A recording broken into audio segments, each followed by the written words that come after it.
नर्मदे हर जुनून में आप सबका बहुत बहुत स्वागत है। आज जो शख्स हमारे बीच हैं उनका नाम है प्रतीक पटेल। बहुत ही यंग और एनर्जेटिक। ये बेसिकली बिलोंग करते हैं बड़ोदरा से। ये एक यूडी सॉल्यूशन नाम की कंपनी के ओनर हैं और इनके अंडर 400 एम्प्लॉइज काम करते हैं। अच्छे से परिवार को बिलोंग करते हैं। एक दिन ऐसे बैठे बैठे ये रेवा मूवी देख रहे थे और वो मूवी देखते देखते वो इतने इंस्पायर्ड हो गए कि उन्होंने तभी सोच लिया कि मुझे परिक्रमा करनी है। उनके हिसाब से लाइफ के उनके कुछ गोल थे वो पूर्ण हो चुके हैं करियर को लेके।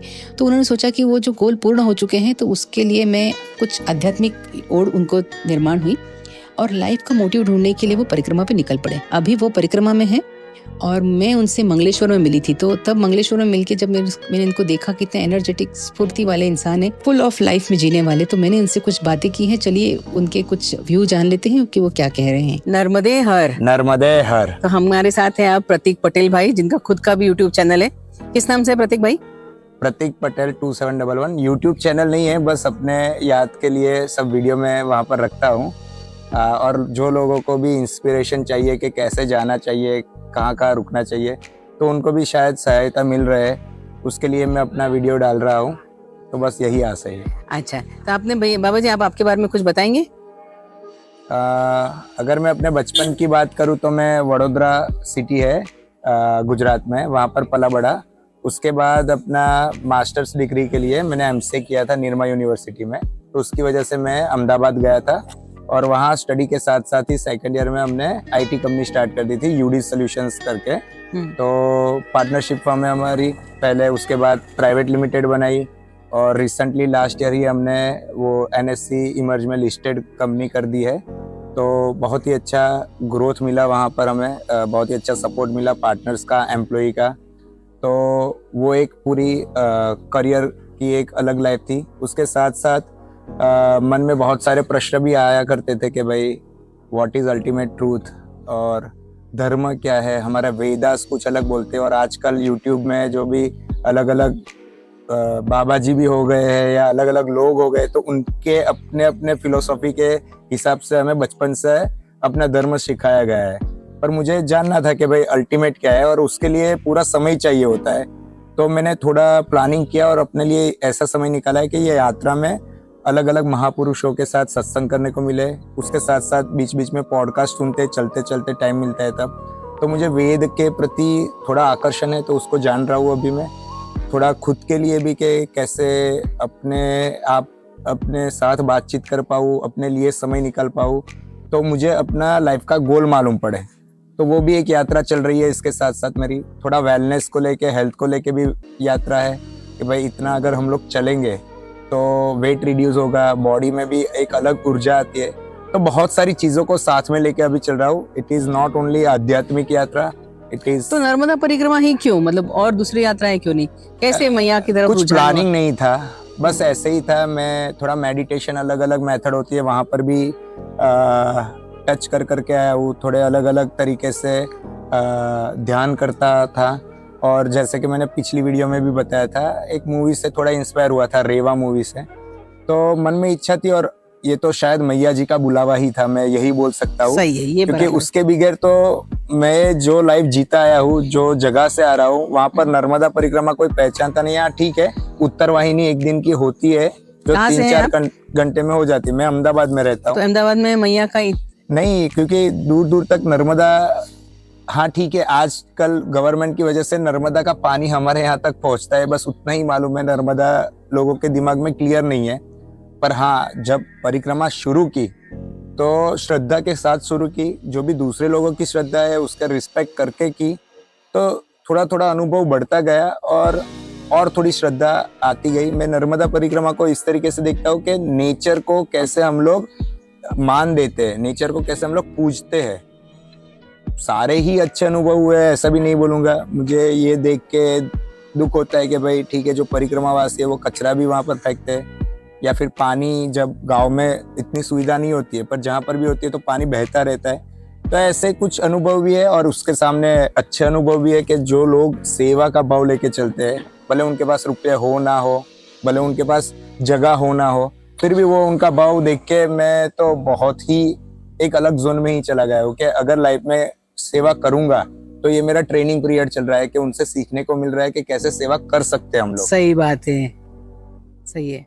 तो ये अब आपका जैसे अभी आप कहाँ पे हैं, इस जगह का नाम क्या है? ये मंगलेश्वर गांव का नाम है। हम लोग जाडेश्वर से 13-14 किलोमीटर आगे निकल चुके हैं। भरूच से 15-20 किलोमीटर होगा और यहाँ से अभी अमरकंटक के दिशा में हम लोग जा रहे हैं। तो अभी मतलब आपको शुरू होके 1 महीना हो गया?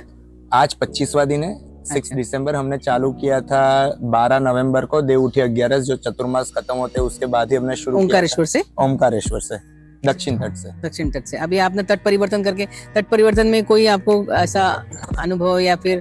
तट परिवर्तन में हमारा 4:20 पर बोट निकली थी तो बहुत ही अंधेरा था और 6:30 बजे तक हम लोग उत्तर तट पर पहुंच गए थे। तो इतना दरिया को देखने का अनुभव नहीं हुआ, पर हाँ उसकी लहरें अनुभव की हमने। जो भी बोट में दूसरे लोग बैठे थे, जो भजन कर रहे थे, कीर्तन कर रहे थे, उनका भाव देख के अच्छा लगा। और शायद एक अंदरूनी अनुभव है कि ये तट पर आके थकान बहुत लगी। अभी क्यों लगी, कैसे लगी मालूम नहीं। ये 20-22 दिन का जो भी थकान थी वो हमने भूतनाथ में हम लोग रुके थे, क्योंकि अच्छा भूतनाथ गए थे? हाँ, हमने जैसे ये परिक्रमा उत्तर तट पर आए ना, तो हमारे साथ दूसरे एक माधव भाई करके, उनको अनुभव था, तीसरी बार वो कर रहे हैं, तो उन्होंने बताया यहाँ पंचकोशी भी परिक्रमा होती है नर्मदा परिक्रमा के साथ साथ। तो हमने वहां पर दरिया के दूसरे रूट पर गए और बहुत सारी जगहों पर भी गए। परशुराम जी के मंदिर भी गए, भूतनाथ भी गए। और भूतनाथ में जैसे हमने कदम रखा तो एक अलग ही एनर्जी का अनुभव हुआ। और हम वहां 15 किलोमीटर चले होंगे उस दिन। रोज हम लोग 35-40 किलोमीटर खींच लेते, पर उस दिन ऐसा अनुभव हुआ कि वहां पर रुकते, पूरी रात रुके। रात का अनुभव बहुत ही अलग रहा। जो नेचर के साथ थे, नीलगाय, कबूतर, मोर, कुत्ते, बिल्ली, जंगली सुअर, सब कोई वहां पर दिख रहा था। मोर तो ऐसे घूमते हैं मोर तो एकदम बाजू में। इवन नीलगाय भी आपके हाथ में से खाती है। और वो बहुत ही नेचर के साथ कनेक्ट करने के लिए मैं तो अलग से भी, अगर कोई भूतनाथ जाना चाहता हो तो सर्च करके जा सकते हैं। इंडस्ट्रियल एरिया है पूरा, पर उसके बीच में भी उन्होंने वो आश्रम की महिमा बनाए रखी है। और वहां पर 3-4 करोड़ के खर्चे से पूरा भव्य मंदिर बन रहा है। और इंडस्ट्री के लोग भी वहां पर मदद करते हैं। आजू बाजू के गांव और ट्रस्ट के लोग मिलके वो मंदिर बनाते हैं। पर नेचर के साथ कनेक्ट होना हो तो वहां पर रह सकते हो। रात को आपको अलग अलग आवाज आएगी तो आपको मालूम पड़ेगा कि आप सही में नेचर के अंदर। सच में वहाँ 3 शिवलिंग है, ब्रह्मा विष्णु महेश। वो कहा जाता है कि भूतों ने वहां पर तपश्चर्या की थी और महादेव को खुश किया था, तो वो शिवलिंग रूप में प्रकट हुए थे। पर भूतों की इच्छा थी हमें ब्रह्मा विष्णु महेश तीनों के दर्शन करने हैं। और शिव जी के कहने पर वहां पर विष्णु भगवान और ब्रह्मा जी भी अवतरित हुए थे। तो तीनों शिवलिंग है और ये बहुत ही 3-4 जगह पर ही है ब्रह्मा विष्णु महेश वाला कंसेप्ट आपको देखने को मिलता है।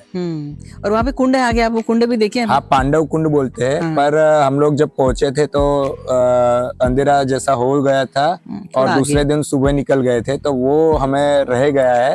पर कभी मुझे ऐसा लगता है, क्योंकि ये यात्रा में ना बहुत सारी चीजें छूट जाती है, पर ये छूटनी चाहिए, क्योंकि यही छूटी हुई चीजें आपको वापस से प्रेरणा देगी कि आपको वापस से परिक्रमा करनी है। बहुत सही बात की। बस इसीलिए मैंने भी परिक्रमा पिछले साल कंप्लीट की और इस साल जो छूटे हुए स्थान है हापेश्वर, आप हापेश्वर जा, मतलब आपको लगेगा तो छोड़ना मत। मैं छोड़ गया तो मुझे उस चीज का मलाल है।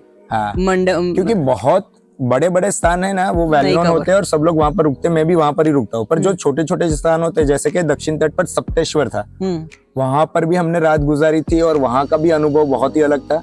तो परिक्रमा वासियों को तो मैं यही बोलना चाहता हूँ कि अगर हो सके तो जो भी बड़े स्थान है ना, उसके 2-3 किलोमीटर पहले या उसके बाद में रुके, तो आपको वहां पर सत्संग करने का मौका मिलेगा। भीड़ भी कम रहेगी, तो आप वहां की एनर्जी को फील कर पाएंगे। हाँ, तो अभी जो नए परिक्रमावासी निकल, आप उनको क्या कुछ संदेश देना चाहेंगे? बस यही संदेश देना चाहता हूँ कि परिक्रमा हो सके तो अपने आप निकलो, क्योंकि अगर आप प्लान करते हो कि ग्रुप में जाएंगे तो कहीं ना कहीं एक दूसरे की वजह से प्रोग्राम कैंसिल होता रहेगा। और दूसरी बात कि रास्ते में अगर आपको कंपनी मिली तो रास्ता तो आसान हो जाएगा, पर आप आत्मचिंतन, मंथन और अवलोकन नहीं कर पाओगे आजू बाजू की परिस्थितियों का। अगर आप अकेले हो ना तो वो ज्यादा अच्छे से होगा। तो अभी आप अकेले हैं? हाँ, मैं अकेला ही चल रहा हूँ। और रास्ते में कोई मिला है आपको साथ में? तो देखो, इतना दिन हो गया तो चलते चलते रात को बहुत सारे लोग जान पहचान वाले, क्योंकि रोज आप एक दूसरे का मुंह देखते हो तो जान पहचान हो ही जाती है। पर कहीं ना कहीं मैं क्या करता हूँ कि कोई दिन मैंने 52 किलोमीटर चल लिया था, 52, तो वो लोग पीछे छूट जाते। तो जो अपनी स्पीड मेंटेन की है वो लोग पीछे छूट जाते। तो नए नए लोग मिलते जाए ना, तो वो नया अनुभव ज्यादा अच्छा रहता है। पर हाँ, अगर आप पहली बार कर रहे हो और थोड़ा डर भी है तो ग्रुप अच्छा रहता है और वो पहले दिन भी बन जाता है। अगर आपके घर से कोई ग्रुप नहीं है ना तो पहले दिन ही बन जाता है, क्योंकि सब लोग नए होते हैं। पर वो आपके अपने व्यक्तित्व के ऊपर है कि आपको अकेले करना चाहिए या ग्रुप में करना चाहिए। कितना आपका वेट कितना है बैग का? बैग का वेट तो 12 किलो हो गया है, क्योंकि मैं गीता को साथ में लेके चला था। पूजा का सामान है, थोड़े ड्राई फ्रूट्स भी घर से दिए थे, ओढ़ने के लिए कंबल, स्लीपिंग बैग और एक जोड़ी और कपड़े और आप कमंडल है। कंफर्टेबल है 12 किलो के साथ? हाँ, अभी मैंने 2 किलो कम किया, कुछ चीजें घर पर वापस भिजवा दी, कुछ लोगों को दे दी। ये एक ऐसा सुविधा है ना, करके। ये भी आप बताएंगे कि कैसी सुविधा है, अगर सामान ज्यादा हो जाता है तो कैसे दे हाँ, सकते हैं? तो देखो ये चीज ऐसी है ना कि अगर आपको फील हो रहा है कि आज यार कंधों पर वजन ज्यादा लग रहा है, तो मैया किसी ना किसी को भेज ही देगी। हमारे साथ भी हुआ है, आज भी हमारे साथ हुआ, 2-4 दिन पहले भी हुआ कि चलते चलते जब शाम हो जाती है ना, तो नेक्स्ट डेस्टिनेशन पर पहुंच पाएंगे कितना, क्योंकि दोपहर के बाद स्पीड कम हो जाती है, तो कोई ना कोई आके बोलेगा कि आपको सामने छोड़ देते हैं। पर हम परिक्रमावासी तो मना ही करते, क्योंकि हमें पैदल करनी है। जो बुजुर्ग लोग हैं उनको बिठा भी लेते हैं और आगे छोड़ देते हैं, पर हमारे लिए वो लोग ये सेवा कहते हैं कि कम से कम आपका सामान आगे छोड़ देते हैं, आप चलते चलते आ जाइए। तो ये भी सुविधा मिल जाती है। तो मैंने लास्ट वीडियो में भी बोला था, आपके मन में जो भी आएगा ना, यार कोई आज अच्छा खाना खिला दे, आज सोने के लिए अच्छी जगह हो, आज कपड़े धोने बाकी है तो कपड़े सुखाने के लिए जगह मिल जाए, कोई आके अपना बैग ले ले, तो वो सारी चीजें मैया जी कहीं ना कहीं से पूरी कर ही देते हैं। कर देते हैं, सही। तो ये बहुत ही अच्छी चीज होती है। और कुछ आपने नहीं सोचा होता ना, वो भी आ जाता है। जैसे कि मैं मोजे पहन के नहीं निकला था, खुले पैर घूम रहा था, तो रास्ते में 2 लोग आए, उन्होंने मोजे दिए, मना किया, फिर भी दिए कि आप पहन के चलो अच्छा रहेगा। तो वो बहुत ही कंफर्टेबल रहता है। शाम को जब भी मोजे निकालते हैं तो पैर तो अच्छे यानी भिजवा रहते दिए हैं। किसी के थ्रू? हाँ, तो अगर आपको इच्छा है तो भी पूरी होगी, और अगर आपको सूचना नहीं है, मालूम नहीं है, तो भी कोई आके दे जाएगा। बहुत तो ये बहुत ही अच्छी अनुभूति है। तो अभी तक तो यही अनुभव है मेरा। कितनी उम्र है बाबा जी आपकी? बस ये यात्रा में चलते चलते 38 इयर्स कंप्लीट कर दिए। 27 कितनी नवंबर छोटी- के हमारी बर्थडे थी। चलो, आपको belated happy birthday. Thank you. बहुत ही छोटी उम्र में आपने बहुत अच्छा कार्य किया कि बहुत जल्दी स्टार्ट कर लिया। तो आपको बहुत मैया के अनुभव और मैया के साथ और मैया की सेवा करने के बहुत लंबा समय मिलेगा आपको। बस आपके मुंह में घी शक्कर, बस वही प्रार्थना है कि भगवान ऐसी सद्बुद्धि दे कि हम भी दूसरे लोगों की सेवा कर पाए। बस बस, सही है, सही है। चलिए, तो आपसे मिलकर बहुत प्रसन्नता हुई और आशा करती हूँ आपकी सारी मनोकामना मैया पूरी करेगी। सारे लोगों की मनोकामना पूरी हो जाए और सबको सद्बुद्धि दे, बस वही प्रार्थना है। सही बात है। नर्मदे हर। नर्मदे हर।